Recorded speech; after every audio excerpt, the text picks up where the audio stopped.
Hey, what's up everyone? Alyssa Knight here with another exciting episode of KnighTV. And if this is our first time meeting, I'm sorry. This channel is all about hacking and securing embedded systems. So now you know me, and let's get on with the show. So today's special guest is Gabrielle Hempel. And you guys may know her as Gab Smash on Twitter. She's an ethical hacker, cloud security architect, security analyst, just all around cool cat. So if you've been wanting to learn how to break into cybersecurity, if you want to learn more about Gab Smash and the walls that she's been smashing down in cybersecurity, this is definitely an episode you do not want to miss. So sit back, relax, grab that cup of joe, and join us for another exciting episode of KnighTV. Greg went out looking for a hack.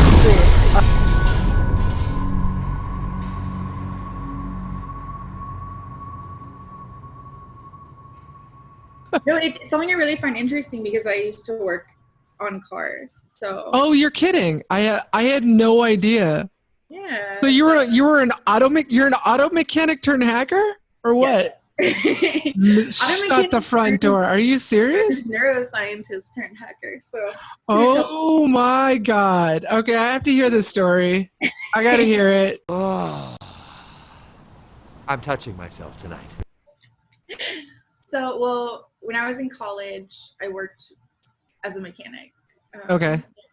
Paid through college and worked full-time as a mechanic. It was really interesting. I loved cars. I grew up around like Volkswagens. So. Wow. Those are like working on Passats and Cabriolets. Yeah. No, I love them. That's I've amazing. actually only ever owned Volkswagens personally, which is crazy. But oh my God. Yeah, so like did that. I worked at Volkswagen for a while, worked at like a couple of random shops and stuff like that. I loved doing it. It was something that I really enjoyed, but I knew I didn't want to do it as like my forever career. Right. It's not what you wanted to do when you grew up. Yeah. But it was one of those things where when you worked like a 12-hour day working on other people's cars, like the last thing you wanted to do was go home and like do it as a hobby, you know? And yeah, it's like the joy in that. Yeah, it's like working at the restaurant, not wanting to actually eat the food when you've been around it all day. Yes. So I hung up that hat and it was kind of a hobby. You know, I'd been in college for psychology and neuroscience. So oh wow. That was kind of my first career was neuroscience. Yes. Oh my God. So you're like super smart. Did we just become best friends? Yup.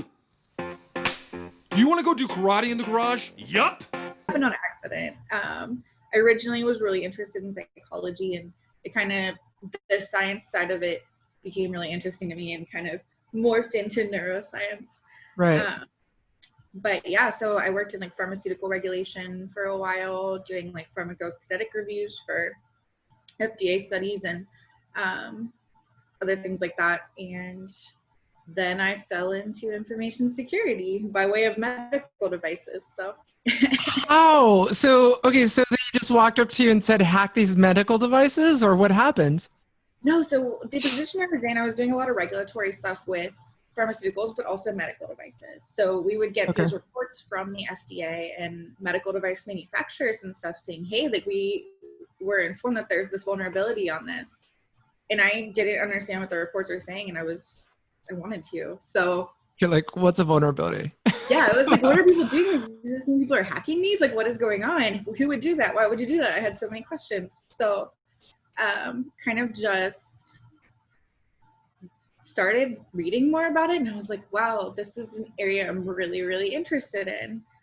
And then I was dating someone who worked in an adjacent field at the time, and he was like, oh, well, you can't just go into security. You have to like pay your dues. You have to work as like a help desk and then like sysadmin. He's like, it'll be like 20 years before you can do anything in security. And I was just like, no. What? You're like, no.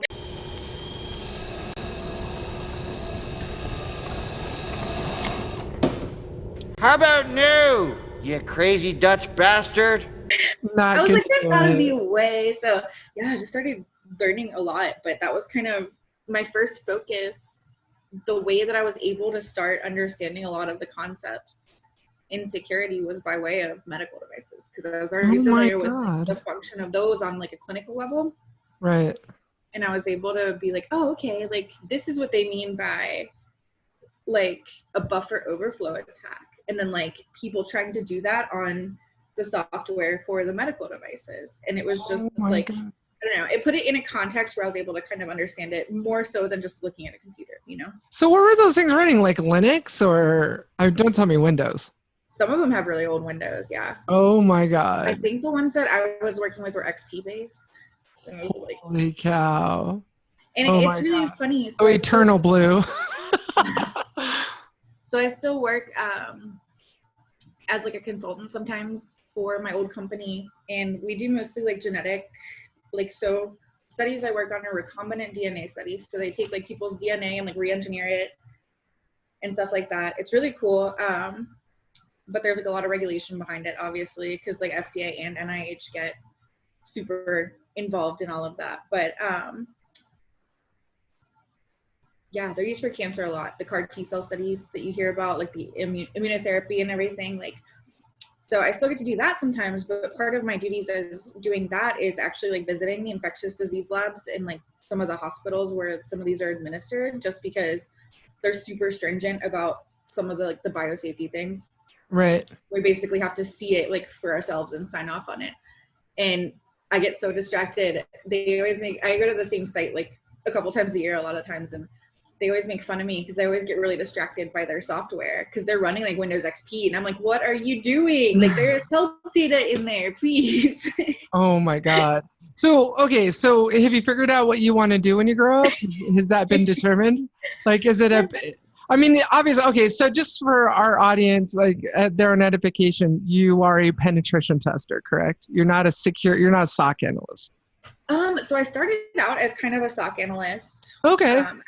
Yeah, that was kind of like my first foray into the field. And then I got signed on as like a junior pen tester. Okay. With a small company, and they started showing me the ropes and everything. So I still do some of that, but I also work as a cloud security engineer right now, which is really interesting because I don't have a ton of cloud experience. It went up to the cloud! And you can't get it down from the cloud? Nobody understands the cloud. It's a mystery! Like, wow, that's amazing. So like for like doing AWS or Azure stuff, or?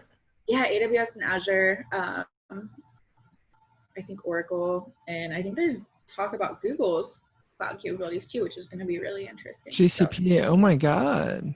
So it's a new world for me because when I was doing more of the analyst side of things, everything I worked with was on-prem. So just night and day sometimes. Some of the stuff's really similar. Other stuff is super different just depending on what you're trying to do. But right. Yeah, so I'm getting to do like a little bit of whatever there. I get to do some like red team, some blue team stuff, just depending on who needs what done. Okay.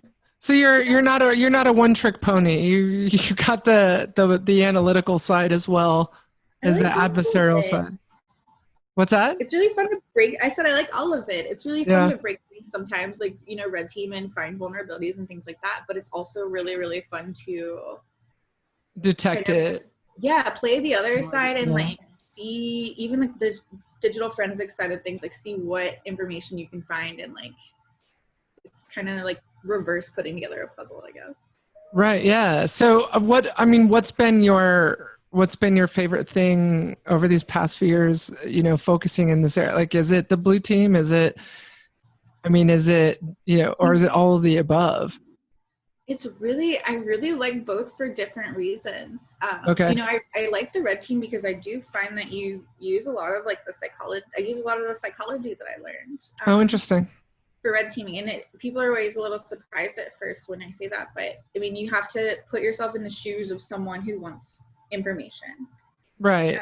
Because it's usually what they're going after, or money. I mean, right. All the above. Yeah, or whatever they can get, you know. Yeah. Yeah. It really helps to be able to kind of think like an attacker, and I mean, it helps it in blue team too, but it's kind of fun to, I guess, kind of change your way of thinking and realize that you need to think maybe differently than you would think in your everyday life in order to do some of these things. But I like the red team because it's like, oh, what happens if we try this? What happens if we try this? It's right. It's very experimental in a lot of times. I mean, obviously, like when you have specific pen tests, I think there's protocol that you go by and everything. But a lot of it is seeing like what vulnerabilities are out there. And blue team is it also uses a lot of psychology. You're sitting there saying, okay, like if I were this person, what would I do? And how am I going to secure against that? And right. I don't know. Yeah. Think like the breaker, which you have experience in doing. So it's almost like, just dual personality, it's Dr. Jekyll, Mr. Hyde. Dr. Jekyll and Mr. Hyde. Exactly. That's amazing. So, okay. So how long ago was that conversation, where you were being given advice where it was going to take 20 years? How many years ago was that? That was like about 2 years ago. So, okay, so you're this far along in 2 years. So you are just on the fast track program of life. Like, it was really crazy. I've got no patience. A lot of things happened. Yeah. And it's been really interesting because I went into a security analyst position pretty much not having any IT or technical background. Okay. And it was really interesting. And I'm still doing this, I think, to some extent, but I kind of had to build my career backwards. Like, yeah. I was suddenly working as a security analyst and it was awesome. And I was learning all of this really security specific stuff. But I started realizing like there were holes in my knowledge. Like I didn't have a lot of networking knowledge and I didn't have a lot of like just basic, like, these are Linux commands knowledge, like I kind of started. Yeah, it's going backwards. Yeah, it's just reverse engineering it in a way. So okay, if you could go back in time and talk to, Gabby from 2 years ago, Gabby, like what would you tell her? What you know now, based on what you know now. Next Saturday night, we're sending you back to the future. Okay, all right, Saturday's good. Man, that's like such a crazy thought. I haven't even thought of it like that. But I would just be like, don't listen to him. Don't give up. I mean, there were times when it was really frustrating. It's hard to get a job in a field where you don't have any experience. Right. And yeah. I mean, I had probably like 50 people say no before I had one person willing to take a chance on me. Oh, okay. So that's great advice for other women wanting to break into cybersecurity or anyone in general is, you will get no's a lot, and it's just not giving up. It's continuing to put that resume out there. Yes, and I think a lot of it, we see people's successes, even on Twitter. Like you see people are like, oh, I got this job with this company, and you're just like, wow, that's amazing. But they're not going around posting every time that they get rejected from a job. Yeah, they don't talk about their fails. Exactly, and then you start comparing yourself to people's, best, and I remember thinking that. I was like, man, it seems like these people get jobs like overnight. And I'm just like, I've been interviewing for 6 months trying to get into the field. Right. And yeah, it's just one of those things. It's a frustrating process. And I mean, even if you have experience, it can be a frustrating process. And sure. Oh yeah, really for sure. Not give up. Because like I said, you're not seeing everyone else's failures, but I can promise you everyone's pretty much in the same boat there. How did you prepare for your interviews? I mean, you had no idea what you're up against in a cybersecurity interview. Like, how did you prepare? I was like, I hope they don't ask basic questions. Like, what are the fields of the IP header? What about like, no, really just, I guess, I spent a lot of time like looking up that type of role. Like, obviously, like on Glassdoor, you can see like people who, if it's a bigger company, people who've interviewed with the company. Yeah. Or like if I had someone that like I knew that worked at the company, I would be like, hey, like, do you know what this interview is like? Like, what kind of questions are they going to ask? And a lot of times I didn't know, but almost just doing like recon for the interviews. Going OSINT. Yeah, literally interview OSINT, like going online and being like, okay, like what do security analysts usually get asked in interviews? And sometimes I would like not make flashcards because that's kind of crazy, but like write down notes. There's nothing wrong with flashcards. No. Oh, I know. I have AWS flashcards right here. But I would like write down notes and be like, hey, like I know this, but like I don't know. Sometimes I get asked a question and just mind goes blank too. So Yeah. Well, what was like the hardest interview? Like, what was the worst interview in that whole process? And you don't have to say the name. Like, why was it the worst interview, and what happened? Like, worst in terms of just like some beads of sweat coming down your forehead. I had some like where people were rude, and then I had others that were just hard. So, yeah, there was one that stands out to me, and I don't actually mind saying the name of the company because it was a good experience overall. Twitter. I actually interviewed wow, Twitter. You interviewed at Twitter. Oh my God. The fact that you got an interview is huge.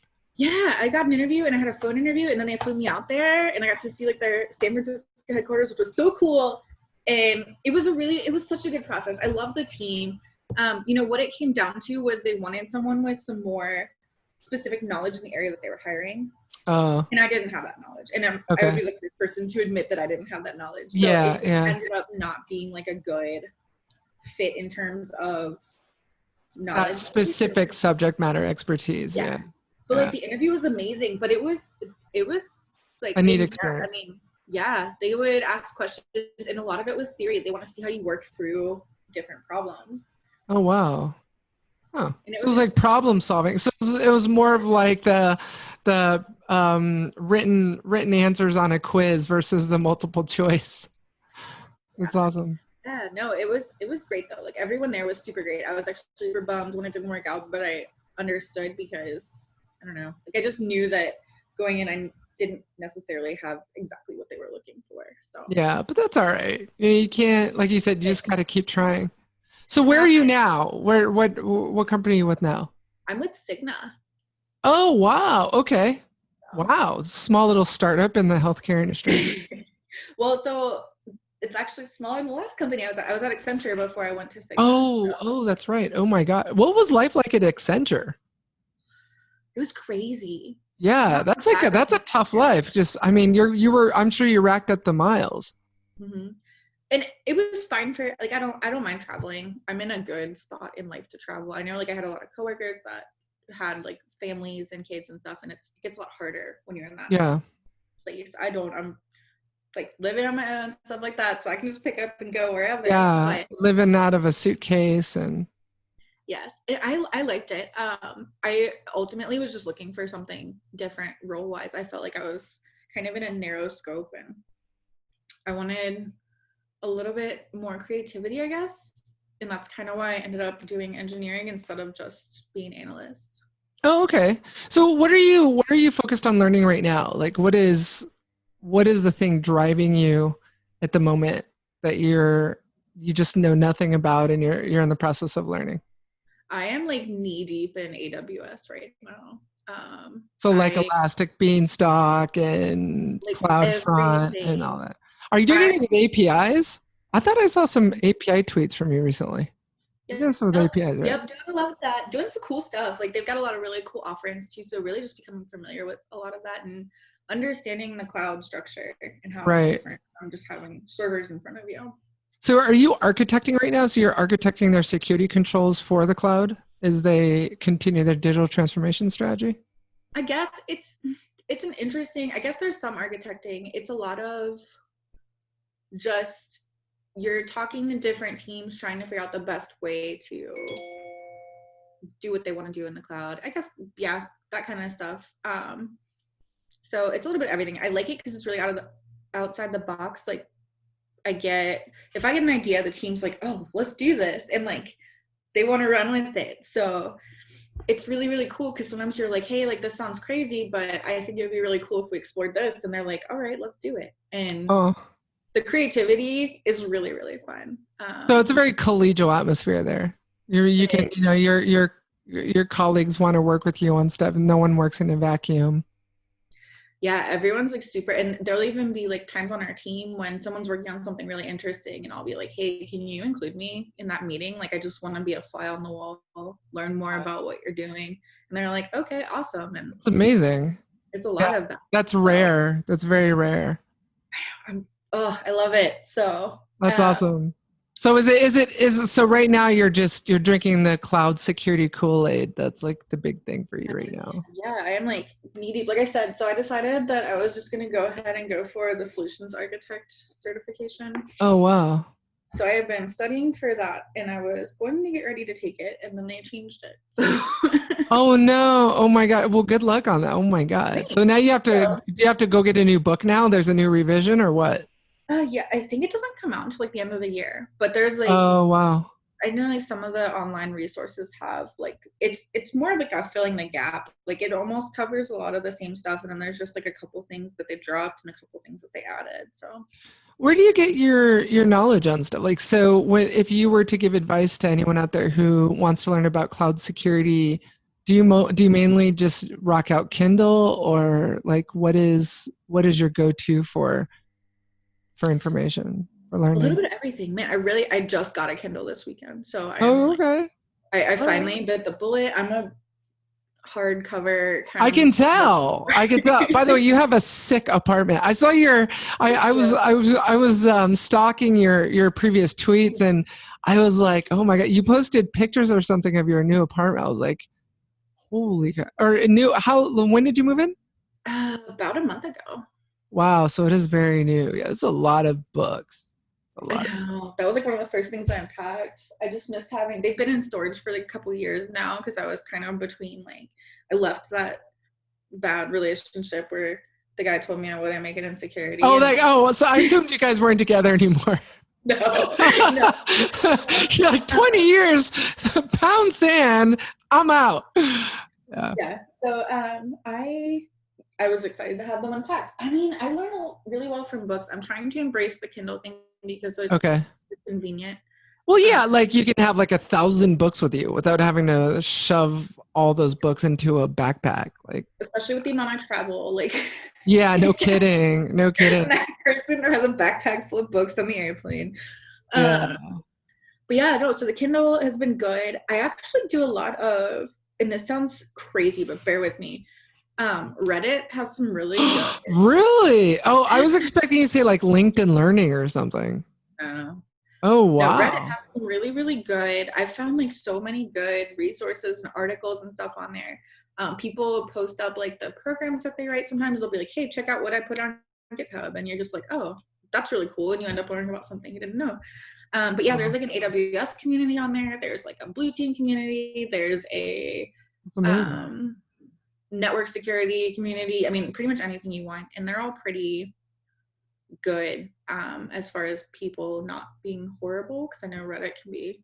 Yeah, like, oh yeah. I mean, you run into it's a very colorful place. That's for sure. Oh my God. You can find anything you're looking for there, but. True. Yeah.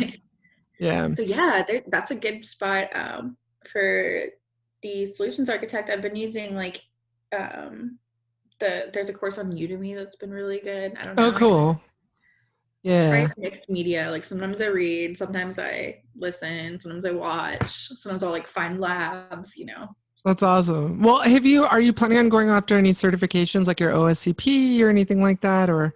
I would love to do OSCP. I feel like I need a little bit more experience because I know that one is super intense. It's super hard. Yeah, but you know what? Hey, it's that whole reach for the stars and you'll fall in the clouds, right? So. Yeah.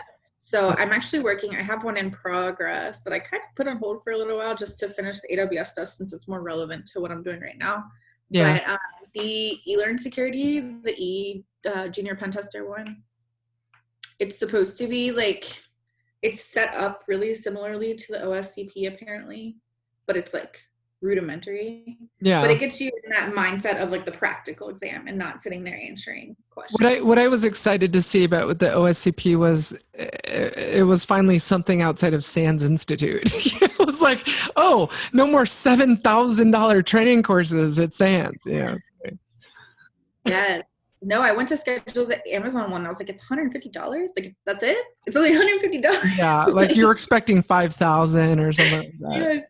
Crazy. So, yeah, I'd like to do that one. I actually really, and people laugh at me for this, but I really want to go back and like get a Cisco like networking certification. Oh, really? Like a CCNA or something? Yeah, I think CCNA would be what I would want to go for. And I know they have like a security one too, CCNA security that you can do. So that could be interesting. But I actually really enjoy the network side of things and I want to learn more about it. Yeah, that was me. I took the GCA course at SANS, and I'm a huge packet monkey. Like, I used to love just looking at packet headers and payloads, and I mean, especially if you're more analytical, you know, which it sounds like I can understand that you would dig that. Yeah, I mean, a network operates similar to a brain, right? So yeah, exactly. Very true. Very true. Oh, good analogy. So what's next for Gabby? What's Man, I don't know. chapter? I'm kind of at like a crazy, like I had to like pump the brakes for a second. One, with coronavirus, like keeping it. Yeah.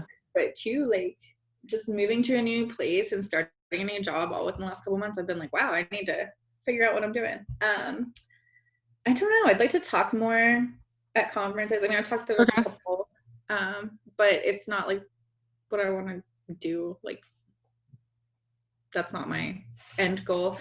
Really just learn more. I mean, I have a lot of books to read. Yeah, catch up on reading and I just really learning want new to things. become more well-rounded. I want to start doing more hands-on stuff too, with medical devices, which I know is really hard to get your hands on. But I think I've done enough analyzing from kind of like 30,000 feet that I want to play with them and see what I can do, you know? And same thing, I want to learn more. Actually, on my list of things that I really want to do is learn more about vehicle security, embedded device security. Yeah, I'm sure there's someone you can reach out to for some help. Yeah. No. Yeah, that's amazing. Yeah, no, to me, I've always, you know, really, and I'm sure you know this, I've always focused on the more labyrinthine areas of security. Just, you know, it sounds like and that's how you cut your teeth, was in medical devices. You know, it's just an area that not many people understand, and that's great. Yeah. Well, I have to say that your book, I mean, that's such an area where it's hard to find any good resources. Yeah, it is. Yeah, it's, you know, and I think that was really, for me, the impetus behind writing it was, you know, there really isn't anything out there on it. You know, you Google it and it's a lot of the same kind of Chrysler G-Pack stuff, you know, and there's really no, you know, step-by-step from cradle to grave. This is how you do it. So that was the attempt with the book. So yes, that's why I was so excited about it. And yeah, I mean, I know it's one of those things where I kind of know it from another perspective. I understand, like, as a mechanic what you're doing, so I kind of want to like see it from the side, like the security side of things now, and figure out, oh, okay, like this is what's going on the back end. And well, I'm looking forward to your review of it. I'm excited to see your review. So thank you. Well, I'm excited we finally got to talk and get to know each other better. This has been amazing. So, how can people find you on social media and connect with you? And on Twitter, I'm Gabby Hash. I think people know me better by that than they do by like my actual name now, which is fun. LinkedIn, I'm Gabrielle Hempel. Okay. Those are really my two social medias. I mean, I have like Twitter and LinkedIn. Yeah. That is so far. Well, I wish you luck. It's I definitely want to have you back and continue to check in with you as you continue down this path in your career, and continue to just check up on you. You're an amazing story, and I love telling these kind of stories, and so it gives other women and just other people in general just an idea of how to actually break into this industry, and learning from those who have. You know, your background outside of cybersecurity is amazing for you to break down those kind of walls. So you should be very proud of yourself. Amazing. Thank you. No, I really enjoyed talking to you. I mean, I literally, like I said, fangirled when you like asked me for it. I was like, oh my God, what? And what's happening? No, seriously, I was so excited. And yeah, maybe we can do something with like better security or something. Yeah, let's team up on something. I know Tesla announced that $1 million car hack, so I mean, love to work together on that, and you could shadow me, and I could shadow you and learn from you, and you could teach me some things, and we'll do something together. It'll be fun. But I don't know if you saw that satellite hack too that was announced. Did you see that satellite hack thing? that came out from, I think it was the U.S. Air Force. It was like hack a satellite or hack a bird or something. I see that. Yeah. I was like, that's cool. Yeah, they were going to do it for DEF CON, and now I think because it's virtual, they're trying to move it all online now, so it's going to be virtual. But yeah, I'll pass you some info on that. I was planning on participating in that, so it'd be fun. cool to Did you just. see the release today with Apple doing their card keys via mobile. Yeah, that's crazy. They made some crazy announcements. What did you think about that? I don't know, and I posted about it, and like I got a lot of really mixed opinions. Some people were like, "You're stupid if you think that people can hack that," and then like other people are like, "Oh my god, it's communicating through iMessage. Like I will never use this." So it's really interesting. I'm really curious, and I'm curious as to how it, interacts with the car as well. Yeah, that should be interesting. Yeah, I think there's a lot of, I think vulnerability research in that area is just going to continue to grow, and we need more researchers in this area. We need more input. We need more ideas, and so it's exciting. I'm looking forward to continuing to follow it and contribute. So For sure. All right. Well, you take care, Gabrielle. Thank you again for being on the show, and I will see you in the next episode when we interview you again. Sounds good. Thank you so much. I'm sorry. Now we must part ways. Thanks for joining me for another episode of Knight TV. And if you haven't yet, please definitely subscribe to my channel by hitting that subscribe button. Hit that bell icon. Ooh, I just hit myself in the face.